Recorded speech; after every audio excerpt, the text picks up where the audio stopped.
हम लोगों ने बात करी है बेसिक्स की, ड्राइंग फंडामेंटल्स की। तो यहाँ पे जैसे मैंने आपको बताया था ना कि दो ही ऑब्जेक्ट्स होते हैं, जैसे ये देख रहे हो, एक लाइन और एक कर्व।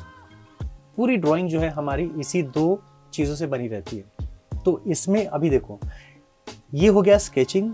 अब इसमें शेडिंग कैसे होगी? दो पार्ट होते हैं, स्केचिंग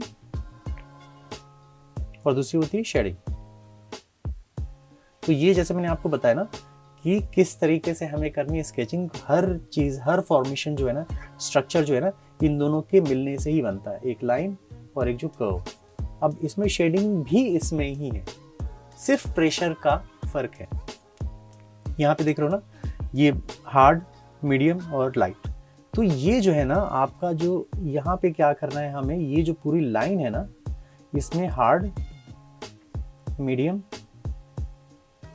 और लाइट। तो पहला हम देख लेते हैं, ये क्या है, हार्ड, मीडियम और ये लाइट। लेकिन हमें क्या करना है ना कि एक ही लाइन में तीनों चीजें दिखानी है। कैसे दिखाना होगा? यहाँ पे जो पॉइंट है ना, इस पॉइंट पे जो हम दिखाएंगे ना, इसको हम प्रेशर देंगे ज्यादा, और जैसे जैसे आगे यहां तक एंड करेंगे ना, इसका प्रेशर को रिलीज करेंगे, ऐसे कुछ इस तरीके से।